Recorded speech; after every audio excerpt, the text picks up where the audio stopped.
Assalamualaikum warahmatullahi wabarakatuh.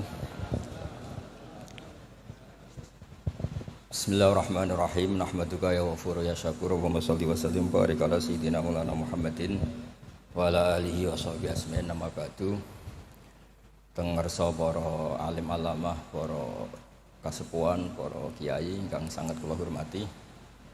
Utamanipun Kyai Haji Ahmad Mustofa Bisri sedanten keluarga, wonten Gus Yahya, Gus Menteri sedanten, wonten Kyai sepuh, wonten iki wonten penantang kula fikih Kyai Marzuki.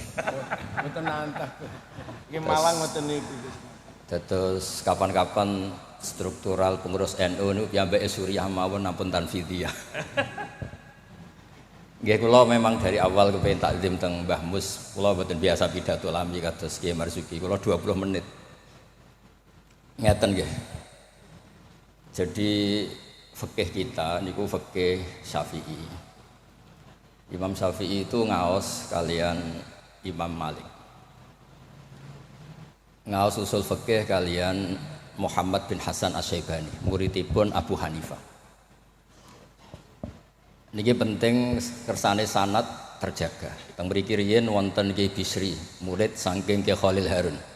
Kyai Khalil Harun keluarga sarang, muridipun kakake namine Umar Harun. Riyen alim-alime Kyai Sarang sause angkatipun Mbah Ghazali, angkatanipun Mbah Ghazali Kyai Umar Harun, termasuk guru-gurunipun Mbah Dowi, gurunipun Mbah Muhaimin. Sedanten keluarga kula lasem nate ngaos Mbah Umar Harun, termasuk buyut kula kandung namine Mbah Dimyati. Lalu ini alhamdulillah wau Kyai Marzuki mon panjang lebar nerangno fikih. Dan alhamdulillah tuduhannya selalu gak sah. Nggih. Kula matur alih Gus Samtong, Kyai Marzuki senane gak ngesano sembelian, kula bagian sing ngesano.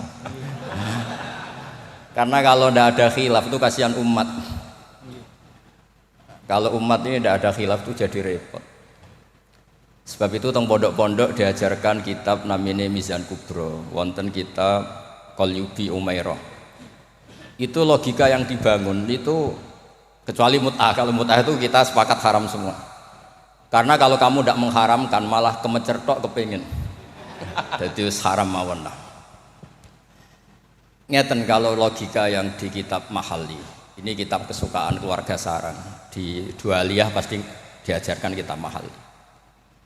Misalnya dzabihah atau masalah salam, masalah sujud, itu mesti ada kaul awal, kaul sani, kaul salis. Dan itu ada pandangan yang nggak bisa dibantah. Misalnya sujud itu ya normalnya ya umur itu an asjuda ala sapati azumin. Saya diperintah Nabi ini sujud melibatkan 7 anggota, al jabhah wal yaden wal rukbaten wal kodamen. Sudah 7 kan? Tapi Imam Syafi'i itu sempat ngeper itu ya mulai ragu. Wayah tamilu kata beliau, ikhtimal juga yang syarat pokok itu jabhah. Karena Nabi pernah berdoa itu sajadalaka wajhi, bukan sajadalaka wajhi wa yadi wa rukbati wa kodami.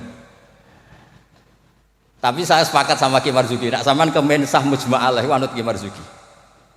Nek sampean kepengin dadi Kyai sing apian anut kula. Terus kula baleni nek kepengin mesti sah niku anut Kyai Marzuki. Nek aku pengen dadi Kyai apian anut kula. Kyai apian kuwi model dongane Allahumma illam akun ahlan an ablugha rahmataka fa rahmatuka ahlun an tablughun. Karena kalau fikih ini tidak dikhilafkan, apalagi kalau kita ngaji Sawi, tafsir Sawi. Itu Jalalan dikarang oleh orang Syafi'i tapi disarai oleh orang apa? Al-Maliki. Itu sudut pandangnya luas sekali. Oke, saya ulang lagi, sudut pandangnya luas sekali. Dan kita misalnya semua di sini termasuk Mbah Mus, sanadnya itu sama. Karena indukan di sini itu akhirnya kita ngambil Mbah Hasyim. Mbah Hasyim sejarah yang mudah ditulis niku ngaos kalian Kyai Mahfud Termas. Kyai Mahfud niku riyen ngaos kalian Shahibul I'anah Said Abi Bakar Sato. Wau Kyai Fakih Miftah niku keluarga saking Mbah Mas Kumambang niku riyen nggih radi rivale Kyai Hasyim. Terus Kyai Fakih niku penentang Mbah Hasyim dalam bab kentongan. Terus sing Mbah Hasyim nate berpikir harame kentongan, sing Mbah Fakih bilang kentongan niku napa? Halal. Padahal itu Rois Am kalian wakil satu. Ya akhirnya nggak lucu. Cerita yang beredar sing terkenal riyen keluarga mriki nggih ngaos teng Mbah Dimyati Termas, adik ibu Kiai Mahfud. Niku cerita yang terkenal itu Kiai Hasyim mau rawuh ke Termas, semua kentongan disembunyikan termasuk beduk. Mbah Hasyim sempat GR, wah bagus-bagus anut mazhabku. Setelah jagongan sama Kiai Dimyati, adiknya Kiai Mahfud, santri yang lugu itu matur, "Mbah, kentong beduk sudah disimpan, aman." Ternyata kok bodon-bodonan tok untuk menghormati napa? Mbah Hasyim. Lalu karena logika yang dibangun itu orang seneng Mbah Fakih Mas Kumambang.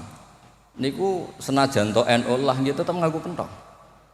Kiai Fakih itu mboten trimo nak kentong itu disamakan dengan nakusun Nasoro, kentongnya tiang Nasrani.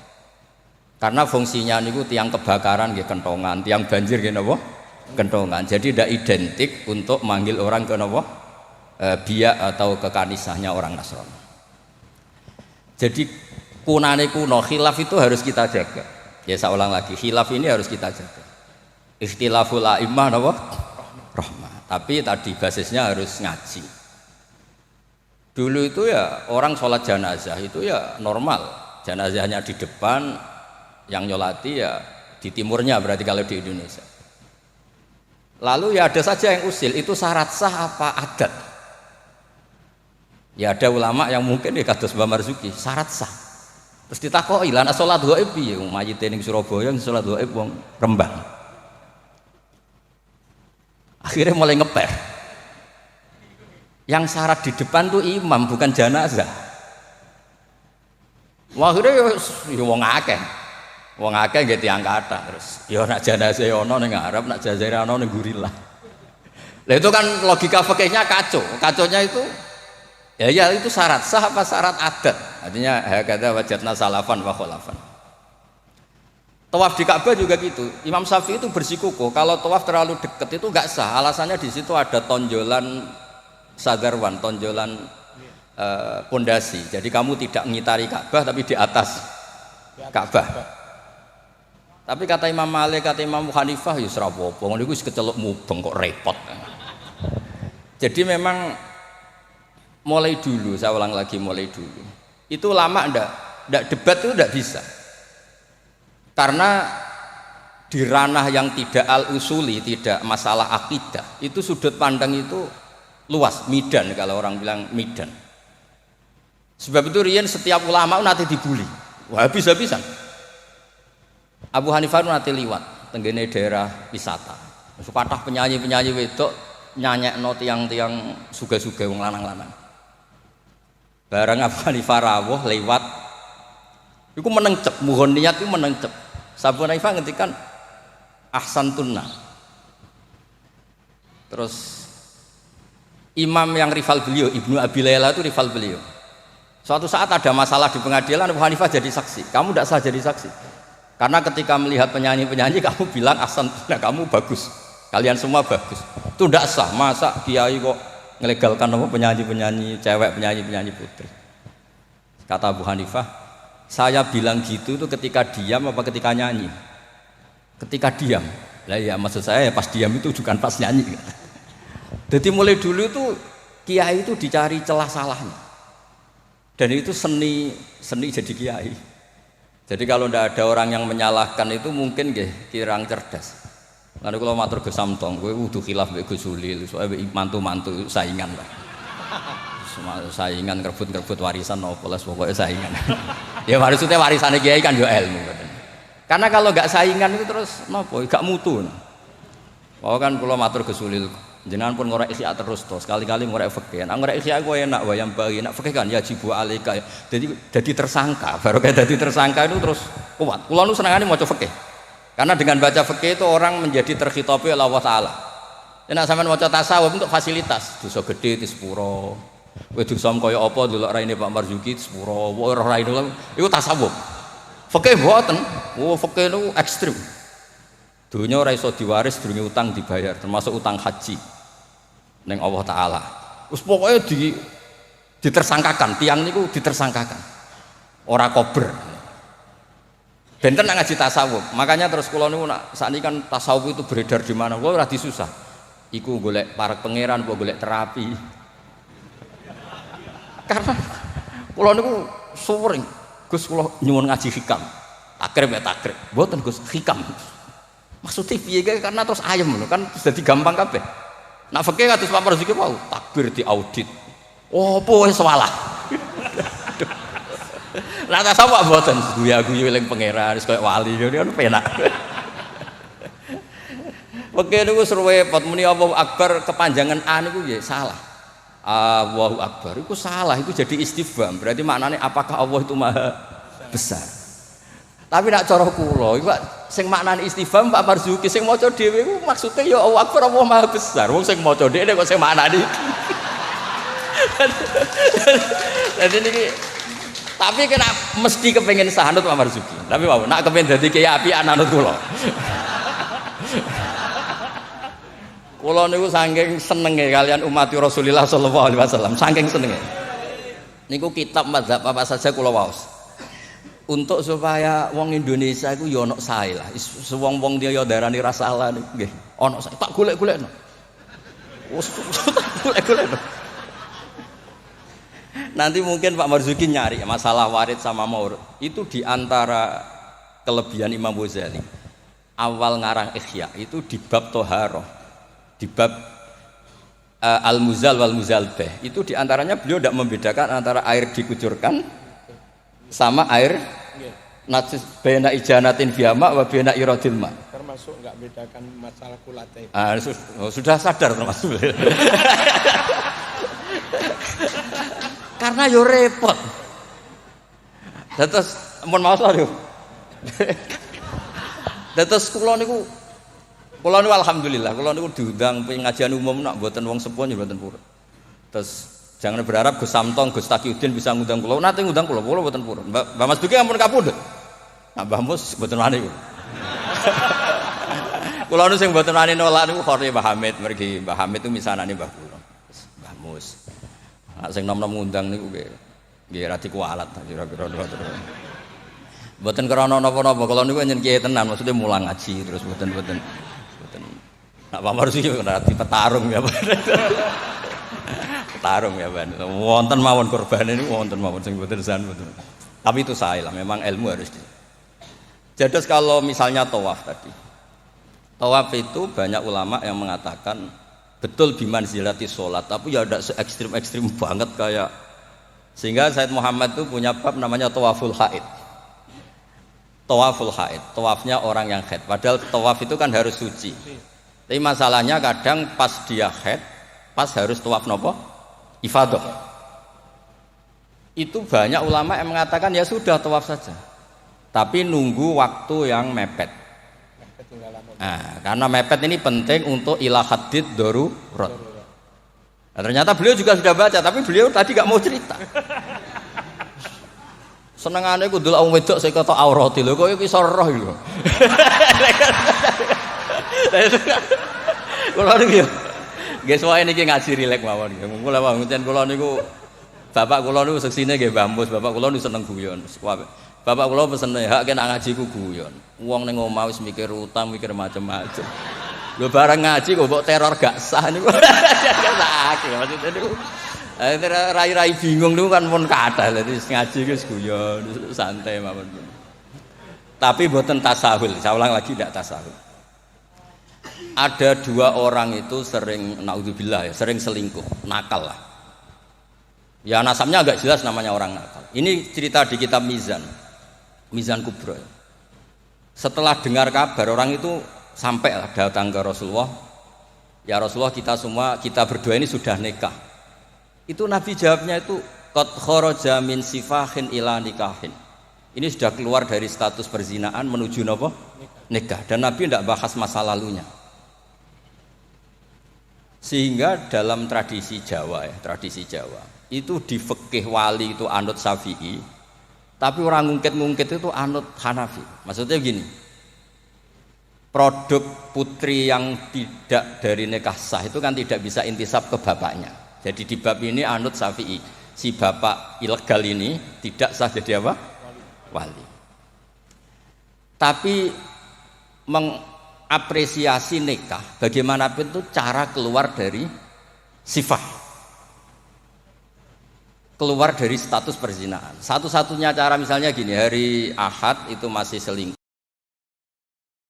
sekali malam Senin itu nikah, berarti status baiknya adalah qad kharaja min sifahin ila nikah. Jadi ilmu itu banyak dan sudut pandang itu banyak, karena ya tadi fikih itu masalah furu'iyah.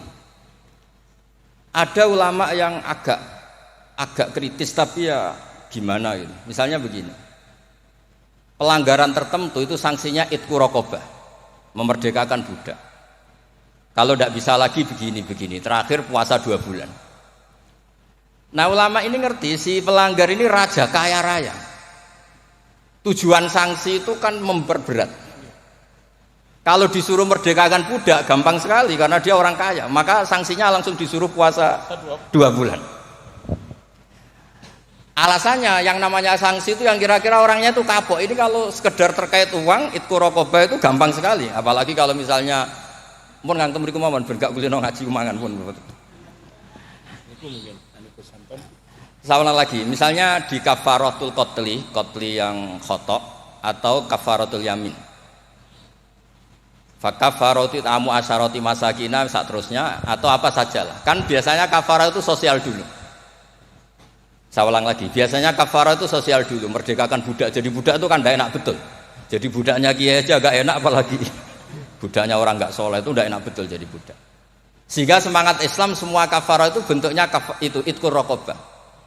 Tapi si raja ini kaya raya, kalau disuruh merdekakan budak atau ngasih makan 10 orang miskin, it'am itu mudah sekali. Sanksinya puasa saja biar kapok. Karena dia cara pandang tujuan sanksi itu bikin kapok. Agak masuk akal. Tapi banyak ulama yang cara pandang ini ada jumlah muqtaridah sedikit. Saya dulu sering sowan Mbah Mus, yang paling saya kenang itu nasihat ini. Nak jare badolah, wong loro, nak rawali yo sering nyetel radio. Suatu pilih aja itu kalau instingnya tidak insting wali ya pengalaman, apa? Karena fatwa fikih itu butuh tajribah, butuh pengalaman. Begini, merdekakan budak itu bagus, menguntungkan yang dimerdekakan. Gak penting yang merdekakan ini mudah apa enggak. Semangat Islam itu menguntungkan orang lain ini tidak penting. Saya ulang lagi ya. Kalau ulama yang pertama tadi, ba'duhum itu, kalau disuruh merdekakan budak atau ngasih makan orang miskin kan mudah sekali bagi orang kaya raya. Sanksi yang berat dia disuruh apa? Puasa. Masuk akal dari segi pelanggar ini. Dari segi pelanggar ini. Tapi dari segi sosial, menguntungkan mana? Merdekakan budak apa puasa? Budak. Merdekakan budak. Lah sekarang Islam tuh lebih berkeinginan merdekakan budak apa berkeinginan ngasih sanksi orang ini?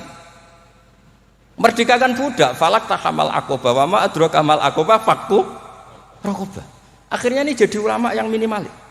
Dibully cara sekarang. Makanya kata ulama yang wali, wis ora usah dipikir urutane ning Quran ngono ya ngono, ora usah dipikir. Ini jenis wali.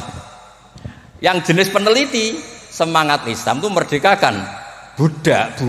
Ketika Pak Marzuki naik langsung maju. Kula niku sering delok beliau, tapi penyen petarung angger fatwa niku ana korban.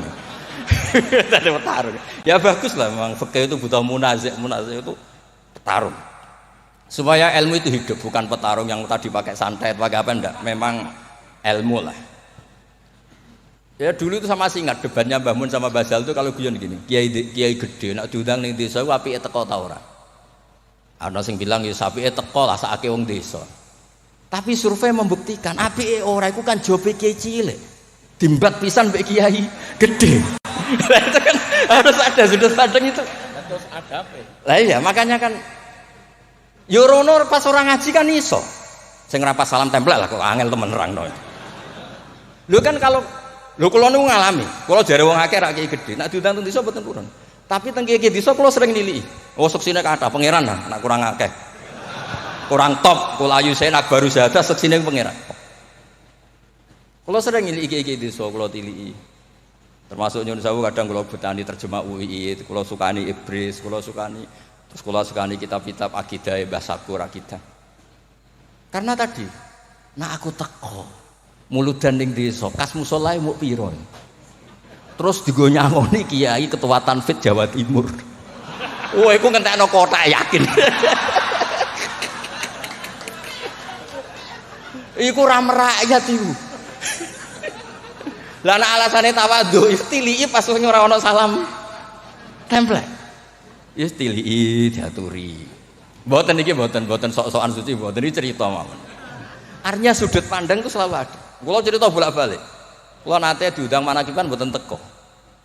Tujuan kula lho kiai cilik mangan daging arang-arang salam aku teko. Tenan kula mboten teko, ketemu kiai sing teko. Matur nuwun Gus gak teko. Aduh aku gak lakon katanya. Aduh aku gak lakon. Loh kalau saya datang jatah saya 50.000 sampel mesti teng kula. Mbake untuk suwiran-suwiran niku. Lah maksudnya niku ijtihad. Jadi ijtihad itu mau ndak mau. Mulane kula niku sirine kenapa kula diundang Gus Ipul ora teko wis Pak Marzuki wae niku jatahe Pak Marzuki. Dan terus kedah mikir lah. Karena memang ini ranah ijtihad. Saya ulang lagi ranah. Saya berkali-kali bilang, ijtihad itu sudut pandangnya itu banyak. Ada orang saking senengnya Nabi itu sowan Nabi terus, ingin melihat wajahnya Nabi. Itu bagus namanya kangen ya sowan. Banyak juga sahabatnya nggak mau sowan, alasannya ganggu. Lho kok seneng Nabi duwe keluarga, gak ada istri, gak ada cucu, amen mbok sowani terus kapan ngurus keluargane? Banyak juga. Ada sahabat yang suka melihat wajahnya Nabi sehingga kalau sifli wajah Rasulullah secara fasih bisa nerangkan. Ada yang ditanya, sifli wajah Rasulullah langsung nangis. Saya ini tidak pernah melihat wajahnya Nabi. Tapi Anda kan sahabat. Saking takzim saya tidak berani menatap muka Rasulullah SAW. Ada ulama yang sholat sof awal terus wali. Yang pol guri ya wali ketika ditanya, kok sok-sokan suci wani kok ngarep. Jadi nak sholat kok guri terus. Ya dadi wali. Banyak juga wali yang ditanya, kalau kamu di surga keinginan terbesar apa? Kata wali-wali kan an-nadhar ila wajhillahi ta'ala, melihat Allah Ta'ala. Kalau dia enggak, unazzihu dzalikal jamal an-nadhari misli. Mripatku tahu delok dangdut, mripatku tahu delok gambar sing ora jelas-jelas. Maka akan saya sucikan Allah dari mata yang sudah pernah macam-macam. Dia ono wali sekepening swarga gak pengen delok pangeran. Unazzihu dzalikal jamal an-nadhari misli. Allah akan saya sucikan dari pandangan saya karena pandangan saya ini sudah sering maksiat. Karena kalau kita melihat Allah GR hanya mentang-mentang Rois Tanfid Jawa Timur misalnya. Terus ditakoki pangeran, kue meripat yang sama, tahu bogo maksiat tau ora? Nate Gusti. Kok kemudian aku? Itu yo repot. Dadi men mboten iki cerita mawon nak nglarakno atine Pak Marzuki kersane dadi kafarah. Ya karena bagi yang tidak disahkan tadi mungkin yo gelo maksudnya itu. Nggih, mungkin nggih gelo. Tapi memang dimuin seperti yang dikatakan. Makanya beliau fair cara ilmu itu dimuin. Tapi nanti kalau sudah ngaji Mahali, Qalyubi, Umairah, terus Mizan Kubro, khilaf-khilaf itu banyak. Kayak tadi Qat'ul Khulqum itu semangatnya itu Qat'u yang izhakur roh, apa Qat'u yang potong. Nah itu kan ulama masih terus berdebat. Ya namanya ulama ya tadi cara pandang itu pasti banyak. Makanya kenapa itu ada khilaf. Bahkan semua muridnya imam itu akhirnya mengkhilafi gurunya. Fa inna Ahmad niku muridnya Imam Syafi'i, tapi khalafa Syafi'iyan. Wa Syafi'i muridnya Malik, akhirnya khalafa Malikan. Kenapa menjadi khilaf? Karena sausé diangen-angen niku nggih. Misalnya Jumatan. Jumatan itu cara jenengan itu kan harus orang 40 syarat sah.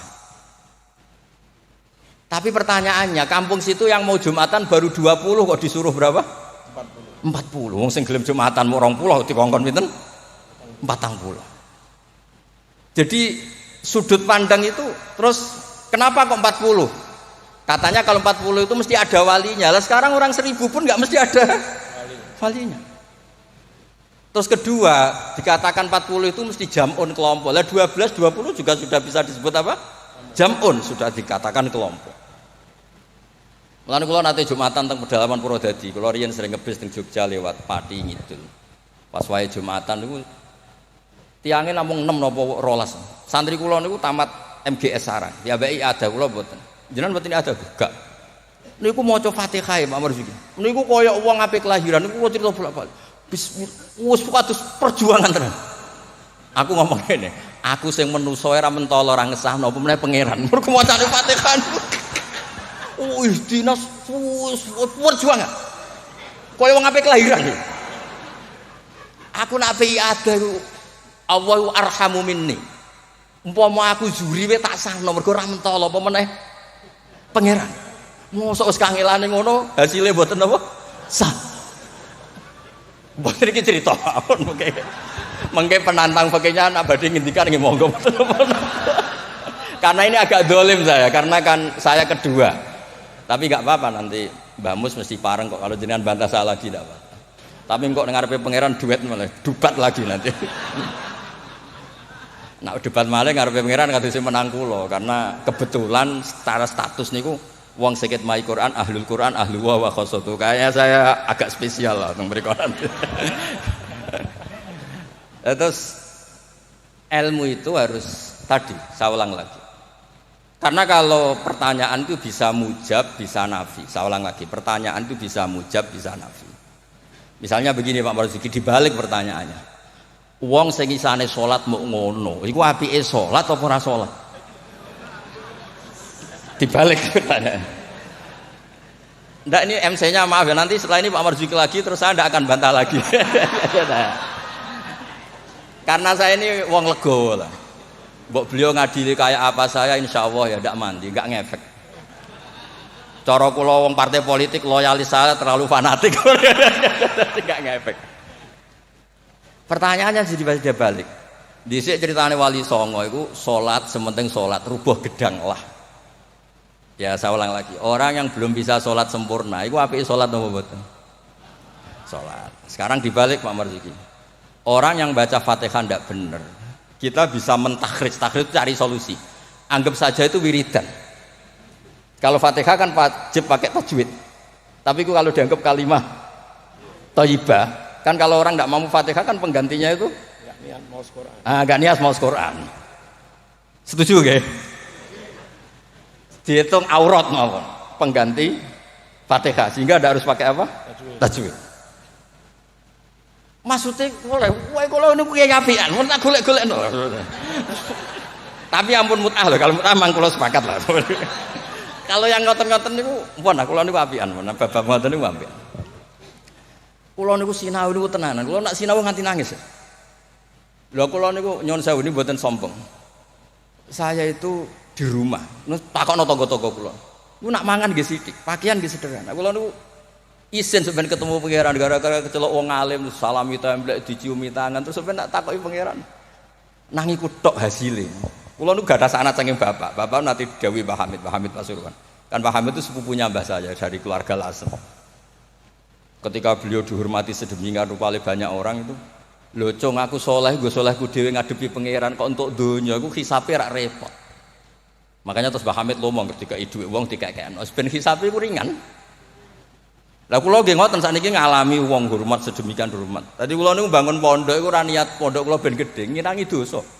Mergo wong nyumbang yo rada kacau, nak 1 juta nggih pondok Gus jenengan 1 juta. Cara 1 juta sing kula pribadi mungkin nggih polah mun nyimpen tiyang kathah wau cara bawar. Wong nyumbang yo rada suudon mek kiai kan niki 1 juta Pak Marzuki pondok nggih jenengan 1 juta. Cara diwalik nggih wau ngabsen rodo sing makmum wau cara beli. Jadi wong nyumbang yo alhamdulillah kok ora dinakalan niku. Lah akhirnya untuk mengkafaroi itu ya kudu dibangun wong pesene kan nggih napa? Pondok.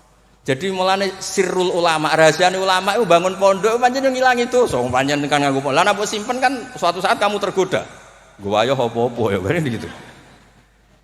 Nah, terus menyangkut tadi yang madhep ngalor tadi Pak Marzuki. Kita yang orang NU kan sering dikritik mereka bahwa Rasulullah itu idan sorofa min sholati itu akbala ali nabi wajhi. Memang akbala ali wajhi. Jadi kalau versi mereka benar-benar menghadap ke timur. Terus kiai kita kompromi, ya sora madhep wetan tapi madhep ngalor. Ya resikonya tadi pelengahan tadi. Itu saya tahqiq baca di Fathul Bari di sarahnya Bukhari. Filosofi Nabi menghadap ke andekan di Indonesia ke timur. Kalau konteks Indonesia ke timur itu untuk memaklumatkan kalau sholatnya sudah selesai. Jadi sebetulnya itu bisa diganti gerakan apa saja yang memaklumatkan kalau sholat itu sudah apa? Selesai. Takutnya Nabi ada orang yang iktam mabihi walam yadri annahu qad qada sholata. Takutnya itu ada orang makmum ngiranya Nabi fi sholatin ternyata sudah ada sholat. Berarti apa? Makmum ini rabtus sholatihi biman laisa fi sholatin. Berarti makmum ini menggantungkan sholatnya sama orang yang sudah tidak sholat. Misalnya begini, andaikan Nabi tetap posisi tahiyat akhirah madeg ini. Nabi tentu khusyuk anteng. Terus Gus Samton datang, ngiranya saya masih sholat makmum, usolli apa makmuman. Padahal hakikat saya sudah ndak sholat. Berarti apa? Menggantungkan sholatnya, diikatkan sama orang yang sudah tidak. Nah karena Nabi takut seperti itu, beliau menunjukkan gatu gerakan fisik yang menunjukkan kalau beliau sudah tidak sholat. Makanya sirinya kiai-kiai alim tuh kalau misalnya nggak merubah posisi karena sanad torekohnya gitu, bilang astagfirullah mesti kenceng. Bersalam astagfirullah, karena ini untuk memaklumatkan ini sudah ada sholat. Ya clear nih. Maksudnya itu pentingnya ngaji tenanan, maca kitab tenan. Kalau nak diundang tiang nak bener pernah sepuh, tak anggap haram tenan. Sesuatu haram tenan. Karena yang belum diundang pun kata lah sudah. Kalau yang sing sinau tenanan sudah bisa dihitung dengan jari. Jelas termasuk pulau lah, bukan niat sombong termasuk pulau. Nah Gus Samtong ora percaya, saingan betul apa? Mau kita cocokan wae kula, ngurah apa Gus? Bisa wajar. Nak tengen kula tak kei kitab deh. Mboten nate kula tangkel iki mantune mbahmu semari dasi gede, pokoke kok takon ngaji wis kula cucu-cucu Basim ya banyak ngaji saya mboten nate kula tangkleti macam-macam. Jadi penting supaya kenapa tradisi thariqah banyak orang-orang soleh yang tetap menghadap barat, tapi astagfirullahnya dikeraskan untuk maklumat kalau beliau sudah enggak sholat. Jadi enggak apa-apa sampai ndak akbal alin besi enggak apa-apa. Karena sudah kadung dipakai kubu sebelah adat itu. Biasanya orang kalau sudah dipakai, ya sama seperti nasibnya kunut. Jelas mazhab Hanafi itu tidak kunut. Orang Syafi'i kunut. Tahu-tahu sekarang jadi politik identitas. Ini nggak berani nggak kunut. Bisa dicoplok dari Tanfidiyah kalau bilang. Meskipun ngajinya kunut itu sunat, tapi ngalah-ngalahi wajib itu politik identitas. Bersiko betul. Makanya pernah Allah Ta'ala disifati aja nggak terima pernah. Assalamualaikum warahmatullahi ta'ala wabarakatuh. Ada ta'ala, padahal ta'ala maknanya moho luhur. Mubalek berikutnya karena tidak ormasnya tidak sama. Assalamualaikum warahmatullahi tanpa ta'ala wabarakatuh. Wong kok hasute ngono, wong apa disifati ta'ala kok ndak terima. Assalamualaikum warahmatullahi tanpa ta'ala wabarakatuh. Jadi kalau nuruti kelompok itu nggih ngoten niki pun napa nggih petarung yang baik pun napa pembanding yang baik nggih. Niki kula sudahi mungkin nek piyambake badhe bantah nggih monggo dan saya tidak akan bantah lagi. Nggih pokoke kula suwun perilaku yang salah dibenerin sesuai dawuh Pak Marzuki. Tapi nak kadung kowe ra iso. Tak golek-golekno dalil. Wes aku nak ketemu Nabi nu tiyang sae. Nabi nak ngendikan wong dosa ngene elek. Tapi Nabi yo ngendikan syafaati li ahlil kabair min mati. Yo nyalahno tapi nek kadung salah yo disafaati. Ora kadung salah dibles. Assalamualaikum warahmatullahi wabarakatuh.